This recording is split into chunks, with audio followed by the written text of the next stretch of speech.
Samedi dernier, il a réussi à conserver son titre face à Tavares Cloud dans un combat de championnat du monde. Avec nous, le champion du monde, le champion du Québec, Adonis Stevenson. Salut Adonis, ça va bien?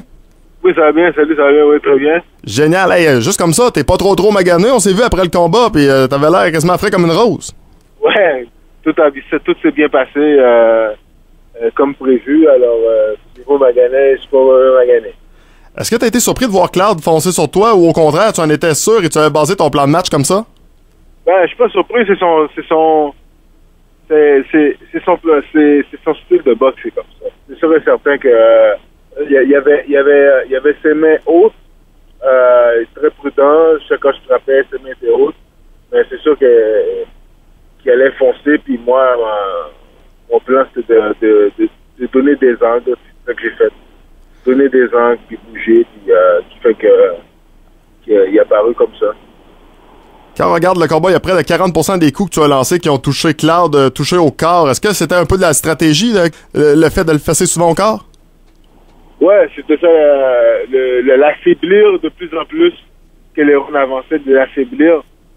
C'était ça le plan de match. Puis plus les rounds avançaient, plus il s'affaiblissait, plus que ça allait pas bien pour lui, il était coupé. Alors c'est sûr et certain que ça n'aurait pas été un avantage pour lui que plus les rounds auraient avancé de plus en plus. À partir du moment où Cloud a tenté son gros coup, c'était au deuxième round et qu'il a passé littéralement dans le beurre pour prendre une expression québécoise. À partir de ce moment-là précis, je crois qu'il commençait à voir à qui il avait affaire. Qu'est-ce que tu en penses? Ah, mais c'est ça, mais il a vu qu'il pouvait pas souligner comme qu'il pensait. Ses crochets qu'il envoyait, ils étaient nuls. Les chances de me toucher avec ce coup de poing-là, c'était vraiment nul. J'avais vraiment mes réflexes aussi. Alors, je voulais pas laisser aucun bateau. Moi, il y a une chose qui m'a surpris, c'est le menton de Tavares Cloud. Oui, je comprends que tu l'as fait quand même assez fort, il y a eu beaucoup de segments et tout ça, mais quand même, avec les coups de poing qu'il a mangé, de rester debout quand même, j'étais assez surpris. Oui, c'est sûr, c'est un gars qui a une bonne mâchoire. Puis, écoute, il a été champion du monde pour point pendant 40 ans, alors c'est pas un de pique non plus. Là. C'est quelqu'un aussi qui, je pense, pourrait peut-être devenir champion du monde un jour. Oui, il pourrait devenir champion du monde parce que c'est un gars qui vient pour se battre. Les gens Adonis t'ont appuyé tout le long du combat. De mémoire, c'est la première fois que j'entendais les gens scander aussi fort les Superman, Superman, Superman. J'imagine que ça a dû faire quand même assez chaud au cœur pendant le combat. Ah, c'est ça, ça m'a fait chaud au cœur, puis ça m'a donné plus de motivation avec mes fans qui étaient à côté de moi. C'est sûr, c'était très intéressant. S'il y a encore des gens qui doutent de toi, il doit pas en avoir beaucoup, là, mais si jamais il y en a encore qui doutent de toi, qu'est-ce que tu leur répondrais pour le fun? Ben écoute, il y a toujours du monde, quand quelqu'un qui t'aime pas, puis il est toujours comme ça, il y a toujours une excuse, il y a toujours quelque chose à dire, mais les affaires sont là, les preuves sont là, ça a été fait déjà, alors ceux qui veulent pas le voir, qui pensent qu'est-ce qu'ils veulent. Tout le monde a vu une amélioration technique de ta part. Regarde, c'est indéniable dans ton affrontement. De quoi est-ce que tu es le plus fier techniquement? Est-ce que c'est ton jeu de jambes? Parce que ça, personnellement, moi, ça m'a frappé. Ton jeu de jambes était fluide, c'était facile, ça semblait même plus que facile pour toi dans le ring. Ah, c'est ça, mon jeu de jambes, c'est ça que je suis le plus fier.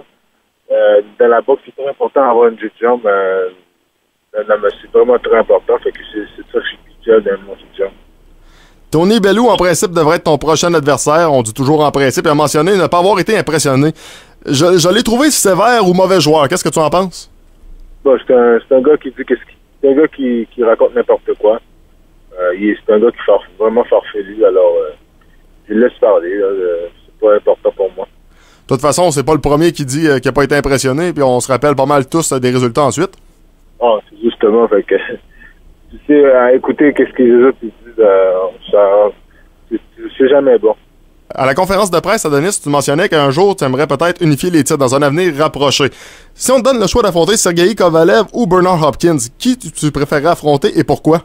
Mais moi, ça fait longtemps que, même avant que Sergei Kovalev soit champion, j'ai dit que Bernard Hopkins parce que ça fait longtemps qu'il est champion. Puis c'est sûr et certain battre Bernard Hopkins, c'est sûr qu'il y a plus de reconnaissance que Sergei Kovalev. Autre fait aussi qui pourrait être assez intéressant et qu'on ne mentionne pas beaucoup, Bernard Hopkins n'a jamais été mis KO de sa carrière. J'imagine que c'est peut-être dans les plans d'Adonis Stevenson de lui montrer qui est Superman et de le mettre KO une première fois dans sa carrière. Ah, c'est sûr et certain.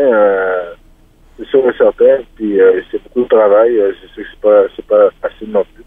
Fait que je vais vers là, beaucoup de travail. Tantôt, on mentionnait que tu n'étais pas beaucoup magané, donc en principe, est-ce qu'on peut penser que tu vas être de retour dans le gymnase bientôt? Ouais, dans une semaine, je devrais être de retour dans le gymnase. Pour toi, c'est assez important quand même de revenir dans le ring aussi rapidement, de ne pas perdre de temps? Ben, toujours être actif, toujours s'entraîner d'être actif, c'est ça qui est le plus important dans la boxe. Ben, sur ça, Adonis, regarde, merci pour cette entrevue, merci pour les minutes accordées. Prends un peu de repos pour toi, puis on a très hâte de te revoir dans le ring. Puis j'ai l'impression qu'à Québec, là, le 30 novembre, si le combat a lieu vraiment à cette date-là, j'ai l'impression qu'il va y avoir un Colisée pas mal pacté, qui va être prêt à crier Superman. Merci, Joe, merci beaucoup. Un gros merci, Adonis. Attention à toi. Le champion du monde WBC des mi-lourds et linéaire de Ring Magazine, Adonis Superman Stevenson.